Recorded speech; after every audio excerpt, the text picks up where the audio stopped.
Welcome to today's edition of the People's Playbook podcast. I have to tell you, I'm pretty stoked today because we have Frank Cianciulli in the house today, and he is the chairman and CEO of the Wish Group. And if you want to talk about a self-made entrepreneur, Frank has spent over 2 decades building and scaling multiple high-growth companies across telecom, technology, marketing, and business services. Frank's companies have earned numerous awards and have been included in Profit Magazine's Hot 50 and Top 100 rankings of multiple Best Employer recognitions. Frank also has been recognized at Ernst & Young as Entrepreneur of the Year for Canada's Top 40 Under 40, which is a huge accomplishment, and his impact on entrepreneurship and business leadership all around. So, Frank, welcome to the podcast today. Well, thanks for having me, Jason. A wonderful introduction. I never get tired of hearing it. Yeah, it's I often say that when I do intros with entrepreneurs and founders like yourself, sometimes you don't realize what you've actually accomplished along the way. And you think, oh yeah, I did that, right? And then you said 2 decades, and I'm like, oh my gosh, this August will be 25 years. Yeah. Well, now with AI and everything that's going on, I'm sure that we're going to live to 120, 130 years old. So you haven't even hit middle age yet, Frank. So you're okay. The best is yet to come. Just getting started. Yeah. Exactly. Frank, let's get right into it. So you built a holding company that supports multiple business under one umbrella. What leadership mindset, when you did this, allowed you to scale people and culture across several companies all at once? Because there's multiple revenue streams going to that umbrella company. Yeah, I would say it wasn't by design in the beginning. It was kind of accidental, like, most things in life or even career. Like when I started my first venture, which was called Enunciate Conferencing, which was essentially, a summer job that turned into me, figuring out how to put a few bucks together and go out on my own. But then, as that started to succeed and scale, and then I was approached by one of our vendors who was a friend of mine about starting another business. And then that one started to succeed. That's where the light bulb went off in my head that, building businesses are somewhat duplicatable, at least when it comes to my strengths and knowing how to put the right people in the room and surround myself with quality people and creating an environment for them to learn and succeed and learn from each other. Then we're like, okay, maybe we should try and, structure this a little bit and put together, a kind of a holdco, something to market beyond the actual financial, implications of having a holdco to own the shares of the private companies. And then it turned into something much different. And it's a perfect blend of autonomy for all the leaders, but at the same time, having a communal, we're not an incubator. Sometimes they struggle to define what we are. I guess we're a private equity firm. Yeah. You said it 2 times in that sense. You talked about giving the leader autonomy and you talked almost like hands off. So is that your approach? Do you actually just say, hey, you know what, here's the investment or here's what I'd like to do with you, but over to you to run it? Yeah. See, what I find is everything's, every situation's a little bit different, right? If we've got someone who's never been in business for themselves before, but has a great idea, and the value we bring is that we can foster that, we can provide, all the infrastructure, the back office, and ultimately, one of the biggest values we offer is that we've got so much tremendous leaders in the company, and most of them, if not all of them, all started off kind of in the front line or started at the bottom, so to speak, and evolved. So if somebody new comes into that organization and needs a lot of that help from leadership, or just doesn't really even know how to run a business, then we can provide that support for them. Or you can get someone who's seasoned. We've got people that have either built a business and are looking for an equity partner to help take them to the next level, or, they're just really, really talented people, but we've got the infrastructure. We've got, thousands of corporate clients between all of us and the marketing resources and the financial back office. So it all depends. So depending on the scenario, it depends how much hands-off we are or hands-on we are. But there's not a set model, where you say, okay, we're going to do this and we're going to do that and we're going to hold you accountable to meetings. We're here for whatever support you want, we'll provide. I love that. Yeah. It seems like you use your internal network to help all the other young leaders and whatnot get to where they need to go. But I'm sure that those older leaders in your company as well look to the young leaders and say, hey, with all this stuff with AI and all the technology going on, I'm sure that the young leaders step up to some of the older leaders as well and say, hey, you know what? You need some help. We just completed our strategy summits in January, which is kind of like our kickoffs. In January, I brought my 17-year-old son that weekend, and he sat in and walked us through some of the stuff he's been doing with AI and the platforms he's built. And we're like, hold on a second here. This is a business model here. We can roll this out. We can execute this. And he's like, what do you mean? We're like, well, we can probably make you rich, if we can actually sell this thing. So it's interesting where you've got guys that have a lot of skill. Even if you think of like just general sales skills, I mean, if someone's in their later stages of their career and they've had success as a sales rep, they understand a lot of the principles of sales. But sales has changed so much. I mean, people don't pick up the phone anymore. They don't, we don't do the whole book an appointment and go visit them. Occasionally that happens, but the younger people are more aware of how you communicate or how to use social media. Absolutely. So the balance is important. So diversity, I think, is critical in all aspects, but experience and age is important to balance out. Absolutely. How many companies do you have under your umbrella with the Wish Group right now? I think it's around 11. That's big. And then we've made a bunch of acquisitions amongst those, and sometimes we keep the brand names not to confuse the clients. So I think if you include all the different brands that we operate, it's probably in the 20, a couple dozen. That's unbelievable. So speaking about these are not all $100 million companies, but yeah, that's okay. That's okay. Sometimes they start out small and we take them a long time to build, but you know what? As long as we're building. Frank, Wish Group companies have earned multiple best player recognitions along the way. Mm-hmm. What leadership behaviors had to exist first before cultural awards even started showing up? That's a great question. So, when I think back to when I first got started, awards started pouring in about, I guess, 2 or 3 years afterwards. But I think a lot came from how I treated people and created the culture. Like, really, what is culture? Well, it's just a certain values as far as discipline, hard work ethic, learning, probably the number one on the list. Finding people that were, I wouldn't say not happy where they are, but looking to get ahead and grow. And I always felt that, hey, if you could make up for what you lack in intelligence or even skill with actual work, that, not only could you catch up, but then, by putting in the reps, you're just naturally going to become better. And then as far as how to treat people, I often say that my time at Bell Canada, the 5 years that I was there before venturing out on my own, was valuable to learn how to operate in a corporate setting and the etiquettes involved. And obviously they had good training, sales training, things like that. But I also found that the way they treated people as numbers and the way they nitpicked at small things and didn't think of the big picture, not that they were a bad company. Bell, I'd love to own a company as big as Bell, so I'm not going to say they're a bad company. Sure. But in an entrepreneurial culture, you have a lot more freedom to create more of a family environment and just do all the little things that mattered. And I found that some simple things like, I know a lot of these tech companies do a lot of these things now with the fuse tables and having the, having the espresso bars and the free food and all that stuff. But what's important there, especially the way we did it, is not so much that it was offered, is that they actually saw the work involved to go and do it. So they felt cared for. They actually saw me, coming in with the trolley from Costco. We had waffles. We did the waffles. I wouldn't say we ate healthy, but we had waffles and toast and peanut butter and bagels. It's amazing because when you're an entrepreneur and you're a founder, it's easy to change culture, but you just have to look in the mirror and say, hey, culture's on me. Right. Mm-hmm. And you want to make you want to make more money. Okay. Hustle more. You want to make culture better. Okay. That's on you. Right. As opposed to the big corporations where we can actually say, well, that's not me. I wouldn't do that. Now it's kind of, okay, well, what are you going to do now? Right. Yeah. And you got to get the balance right because it's a competitive advantage. We are starting with 2 or 3 of us when we got started, or any company usually starts off with a couple of people. And then you're trying to attract or you're trying to hire and you're taking people from, multinational or these large companies. The fact that you are smaller and you're nimble and that you respect them more and there's advancement opportunities. But the counter to that is, hey, you probably have to work harder here. At Bell Canada, I could wander the halls with, little folders and binders in my hand and pretend I'm busy in meetings, and no one would know if I do absolutely nothing for a whole year. Yeah. In a small entrepreneurial company, that's not going to wash, right? You can't hide. It's not. And, I worked for big corporations as well. And then when I went on my own, same thing. It's like, oh, wait a sec. I used to have a person that did that for me. Now that's me, until I have the capital to actually hire somebody to do that for me. Right. Yeah. So it takes a while when you're going from corporate to entrepreneurship and founding your own place to actually, it's an adjustment for sure. Yeah. Whenever we'd start winning those awards, sure, they were good for ego, but I think it was just validation that, we were doing the right things for our people. And then that, at the end of the day, even just a society, like we got these big corporations that are number publicly traded companies, and it's all about the bottom line or shareholder value, which is like, man, when did this start? When did we stop practicing compassionate capitalism? Everyone that keeps talking about, the 50s and make America great again and that in the good old days. Well, let's define what that really means. It means probably the frontline pay versus the CEO pay was a lot less than it is today.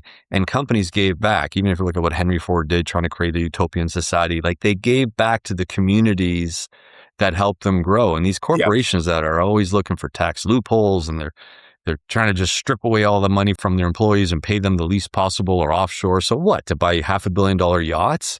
Yeah. And then, I don't know. So it just, I always felt like you want to share with the people in the community that helped you succeed. Well, being Italian, you'll know this phrase very well. And one of my Italian clients always says it, you give what you get and you get what you give, right? So in the Italian culture, when you give more, you get more. When you hoard, people hoard from you as well. So it's obvious that you run your companies thinking about that. And giving isn't necessarily monetary. Giving's also advice. Giving's mind time. Yeah. Giving some of yourself to make sure that things happen along the way. Great transition into my next question. So you're known as someone who nurtures ideas and connects people together. What is your personal filter for deciding which entrepreneurs or leaders are worth investing your time in? Because there's only a certain amount of time you have in a day. Yeah. Well, the first and foremost is ego and making sure, it's in check. Yeah. This is the biggest travesty in my 25 years in business, is witnessing how many people have squandered not only fortunes, not only the money, but like the potential of creating something beautiful over their ego and not being coachable. So being coachable, having your ego in check, and and obviously having passion and ambition for what you do. But the coachable thing is very important in the ego thing, because oftentimes this is sometimes a concern when you invest in someone who's, let's say, older than me or over the years. So when I'd hire someone older than me, you'd feel a little bit of jealousy there. So it wouldn't be submissive and saying, okay, you can be stronger than me. You can have more wisdom than me. But if you're talking about building a business and you're operating a business that's much smaller than the one I'd built in a fraction of the time, and now you've decided to partner with me or work with me, what's wrong with being submissive in that aspect? If I go see a lawyer because I have a file or an issue to deal with, I'm not sitting there telling him how to do his job. For me to sit there and listen and take it as advice, I'm not weaker. I'm just trying to be coachable and have my ego in check so that I can solve the problem and get the outcome that I want. So whenever it hasn't worked out, which fortunately hasn't been too often, but whenever there's been a situation where the partnership didn't work out, wasn't coachable, and usually that's because of an ego issue. Yeah, they haven't left their ego at the door, right? Come in, be humble. And it's amazing what happens when a leader's humble, but more importantly, when a leader actually shows humility.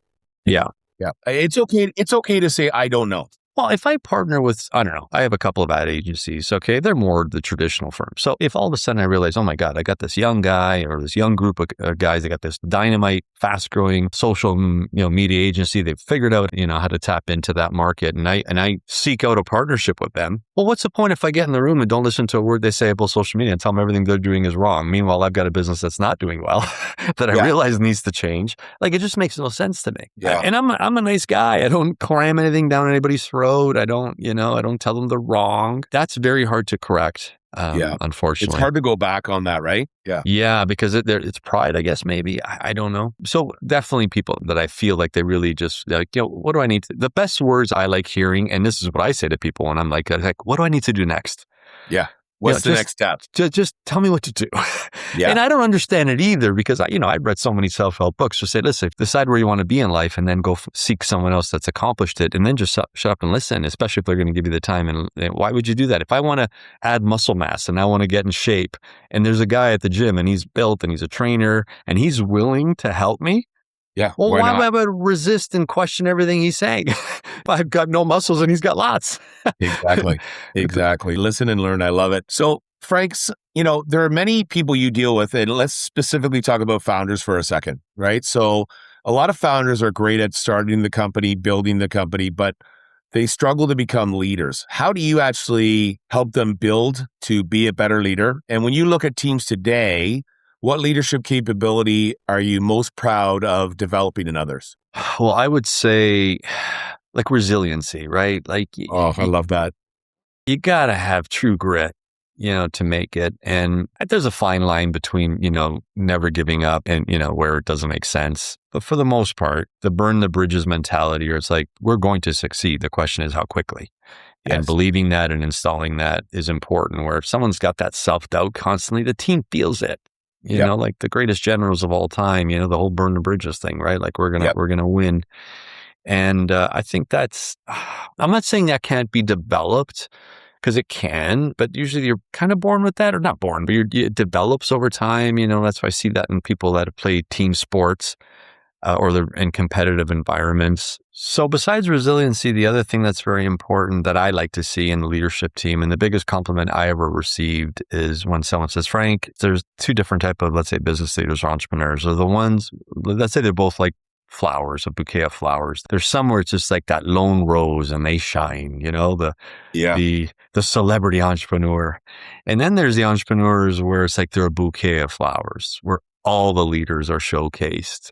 And, I prefer the latter, where, early in my career, I wouldn't even call it ego. It was just more of a wonderful feeling to get recognition. Not so much for me, but like, for example, when I won the Ontario Entrepreneur of the Year thing with Ernst & Young, my parents were there. I could swear that was my mom's best night of her life. Most proudest. I love that.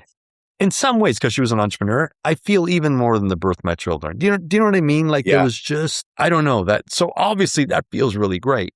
But okay, after that was done, it's like, I want that now. I want to feel that way for my leaders. So I'd like to see them be that way. The selfish entrepreneur that he's just focusing on making the money and taking divvies out. Hopefully I instill, and I like to see that in my leaders, where they do the same. They want to share the wealth after they get some of their accolades and they're good. Once you're good, okay, let's not get caught in the money trap. Let's not get caught in always wanting, more and more and more. So I always try and also coach on, because it's something that I battle constantly, is how to just be content at some point, right? Sure. Like, why are we really doing this? Yeah. And you should be doing this not just to make money as well, right? That this is a calling. The biggest thing for me is once I don't know, I say made it, but where you realize, okay, I'm good. This thing's going to work. What was the best thing is realize that I actually found something I'm good at, and I found my calling in life. I'm like, you know what? I think I'm always going to want to be a part of businesses. I don't know if I'm going to want to be operating them day in, day out and working 12-hour days, but being involved in them, because it's a living, breathing thing. I mean, there's so much good that comes out when you build a good organization. So a key thing that you said there was grit, and it's a common theme that every leader I interview on the podcast or talk to or work with, they always say grit. And well, your profile, based on me knowing that profile, you have a ton of grit. Do you look for a more proactive leader that may not have it 100% figured out along the way, maybe 80% there and figures out the 20% along the way while they do it? Or are you the kind of person that says, hey, this business, before we go forward, I want everything figured out before we move? Oh, no. Yeah. No, I'm 80% is even too much. No, I was all about, let's just go and figure it out later, because I prefer ignorance on fire over knowledge on ice all day long. Yeah. In any employee person. And my biggest pet peeve in business is inaction, got to figure it out. All the businesses that succeed, man, it's mainly that. Just get it going, get some sales, just make something happen. Yeah. Oh, we don't want to mess up the opportunity. Okay. I'm sure there's certain technologies or businesses where you can't go out there half-cocked, because then you might just really, destroy your credibility. But most businesses, especially service businesses, just go and we'll figure it out. Figure it out after. So that knowledge on ice component, you can't work with that. See, if I've got someone who's just like, Frank, what do I need to do next? I'm ready to go. I can work that. I can shape it. Plus, they're going to make mistakes as they go, so they'll self-correct. They don't even need me to tell them what to do.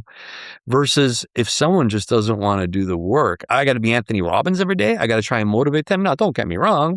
We definitely motivate. We definitely try and motivate. But you can't rely on that. And even the education, if it's not backed up by action, you can't apply it. I can sit here and watch all the cooking shows and deck building shows I want, but unless I'm actually in the backyard trying to build a deck, or in the kitchen trying to put together a recipe, I won't be able to apply the knowledge. Otherwise, by watching TV, I should be able to be a gourmet chef. Sure. Yeah. So it's the same in business, like you just got to go out there and try and make moves and make mistakes. One of the great leaders I worked with once said to me 2 words: attitude and activity. Yep. And he just said, control. Yeah. He said, get up every day and you choose if you're going to have a good day or not, right? If you get up and you say today's going to be bad, it probably will be, right? As opposed to saying, hey, you know what? Let's get at it and create some activity and move, right? As opposed to waiting for someone to come to you, right? At the end of the day, if you're facing a challenge or any, I always tell people, listen, at the end of the day, let's just control what we can control. You can control your action, your attitude. Yeah, Get fired up, even if fearful of your life right now, your financial life. You're in a recession or the company's hemorrhaging, whatever. Okay, dwelling on it ain't going to help. Let's get excited, even if you're petrified. Let's do something. Let's pick up the phone. Let's get some meetings going. Let's sell something. I love it. You have so many different companies in your portfolio.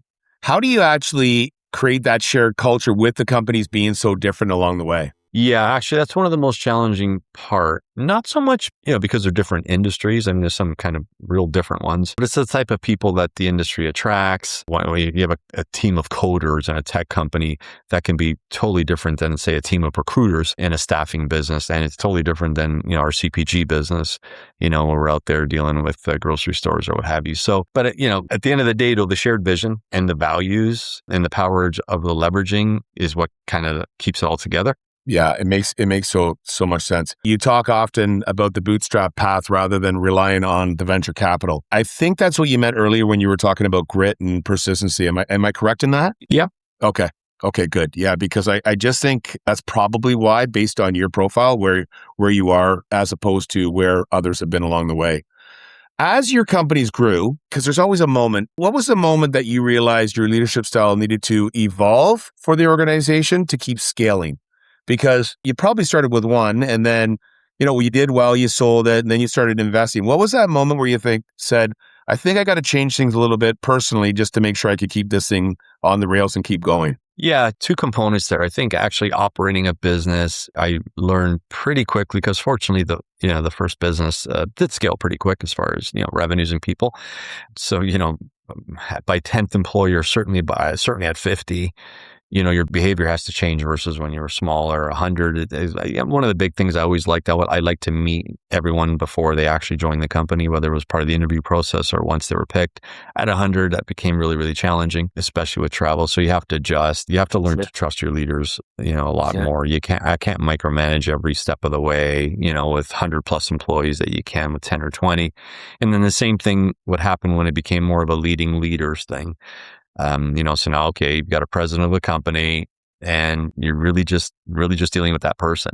I'm not going into the organization, besides when I'm sitting in a management meeting or a kickoff or a monthly meeting. But even then, you don't want to step on their toes. So you've got to learn. That's the biggest challenge, learning how to, how to step back. It might be similar to, a professional athlete that played on a team and was a star player and then turned into being a coach. It's like, you often hear them saying, I just want to get on the ice. I just want to get, put me in. I want to just go out there but you can't. You got to kind of try and communicate what to do from your experience. And that's a totally different skill. For sure it is. Yeah. For sure it is. How long do you give a leader before you make a call if they're going to make it or not? And what I mean by that is you've seen so many leaders with all the companies that you have, and new leaders are joining all the time. What behavior or mindset tells you very quickly whether they're going to succeed and thrive in your environment? Well, you know what? You usually can tell right away. Yeah. And then it's like, oh, okay, what do we do? Do we get to a certain level and just realize, hey, this one might not grow continuously? Are we in a situation where this person really has some skill, but maybe not as as a CEO, maybe they're the best suited for another spot. And that's the biggest challenge, quite frankly, when it comes to a people business and when you've got to kind of handle it. Because oftentimes if you get that person that's really a control freak and, doesn't want to let go of certain things, I'm not saying it's not possible. We're all capable of changing, but man, that's such a big uphill battle. And then they're the real bottleneck. And it's like, how do you communicate that? Or the other opposite. Sometimes you have people that want to delegate everything. And it's like, yeah, but here's the problem. You're a startup company. You've got 5-6 people. Sales are flat. Yeah. I don't know. Those companies, the CEO or whoever's the top, got to go out there and be the rainmaker, at least for a while. Yeah. You got to lead the charge. You can't be a small army and sitting there hiding, giving orders in the control room. You haven't earned that. You haven't earned that yet. If it was that easy, then everybody would build a business. The funniest thing I ever hear when people talk or entrepreneurs talk, like, oh, you just got to hire better people, then you just got to hire someone to drive your sales. Hire someone to drive your sales. Driving the sales is the key to wealth and building businesses. If you could just go hire that, everybody would own private companies and hire someone to build your sales team. 100%. That's, how hard that is? Yeah. To build a sales engine? Yeah. I go around the world teaching. I would build 20 a day if they're that easy. It's not that easy. It's one of the hardest things to actually do, right? And you're right. So many leaders actually think all you have to do is hire people better than yourself. Well, Okay, but is somebody just as passionate about you, about this business? Did they have the Yeah. idea in the first place to start this business? Do they understand all the intricacies of the business, et cetera, et You cetera? got it. And what, Yeah. even if it's a marketing engine, oh, we just throw a bunch of money at, ads or social. Really? Okay. Yeah. That Okay. simple? So So every we each fell to it. VC, every startup would succeed then based on that?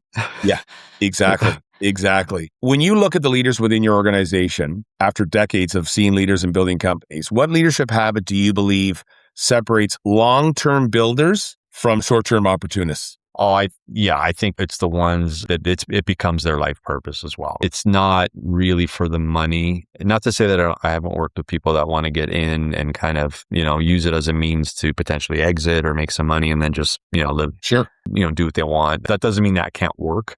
Yeah. But in my experience, it's usually the people that this is what they want to do. And, like a lot of my partners, like myself, like we're good. We can be golfing and fishing every day. And a lot of them do that. Yeah. But they can't be out of the game. Like they need the juice. And hopefully for the right reasons, not just to make money and buy yachts and all that kind of stuff. I just find that's not really, that's not authentic. I think your people can feel that. I agree.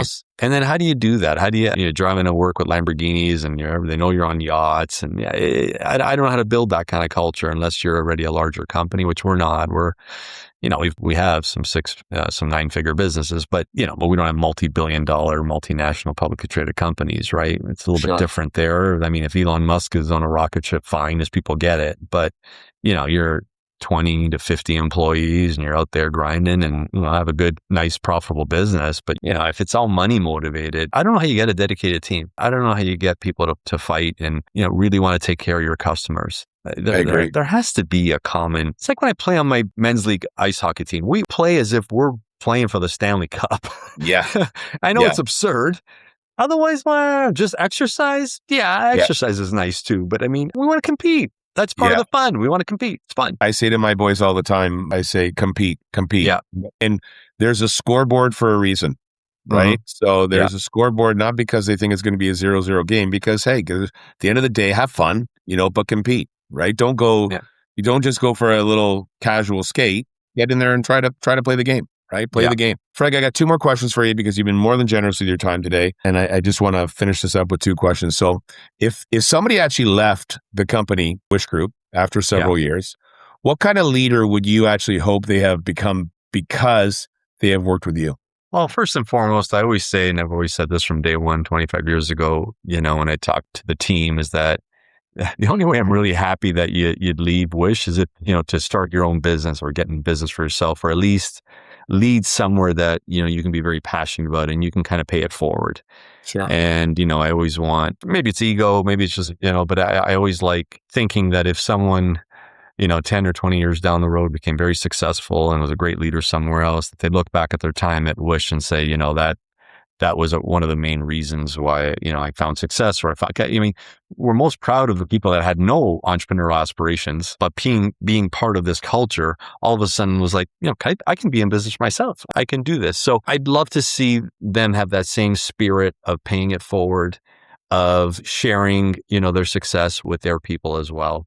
And creating other leaders. Like that's the whole model, right? Is kind of paying it forward and duplicating ourselves. Cause, I believe people got to work. For the most part, people got to work for a living, right? So, and you're going to spend a lot of time doing it. So if you're going to do it, why not be passionate about it? Why not put everything you got into it? Why not create something special in your life? And it's so wonderful when you see people that, let's say get together and meet through the business and get married or become best friends. That's so satisfying. These are like, obviously you want to make a profit, but making a profit is just to survive.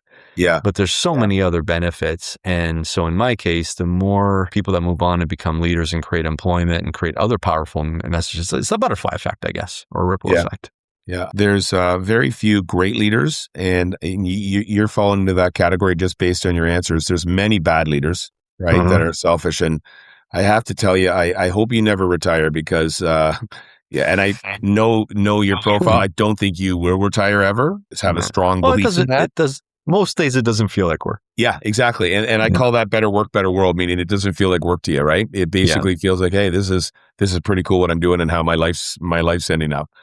Last question before I let you get on your way. If you had to give one piece of advice to a young leader or a young entrepreneur starting their own business, what would your one piece of advice be based on going through all the peaks and valleys along the way in your life? Well, certainly, trying to find a mentor. If someone is willing to, share their experiences and help you walk through the minefield. I was fortunate enough when I got started, even though he was actually a year younger, but he was 3 years into his business. Tony Lacavera was my first partner, and he's turned into a wonderful entrepreneur, a great success story. But the benefit I had is that because he had walked through the minefield, I was able to avoid some issues. Now, human nature, someone can tell you, hey, don't touch that hot stove, but you still got to touch it just to learn the lesson. But for the most part, that's obviously very helpful. And, going back to the being resilient, right? Like once you decide to do it, just go all in. It'll happen you'll figure it out. Even if the one particular industry or business you decided to start doesn't work out, you can pivot to something else at some point. Worst case, you can go back to finding employment for a while and then get back at it. Yeah. When I left the corporate world, Frank, my leader at the time said to me, I had to give my notice, and I was in a big job. He said, "How are you feeling right now?" This was my last day. And he said, "How are you feeling?" My actual answer to him was scared shitless. And he said, and he actually said to me, he said, I have a saying, if you're not scared, you're not living. Yeah. So he said, it's good to be a little scared. Look good to have that anxiety in your stomach, in your chest. So that's the fuel that's going to burn you. And, I'll tell you, it was the best piece of advice because I just kept going, and I'm loving life because of it. Right.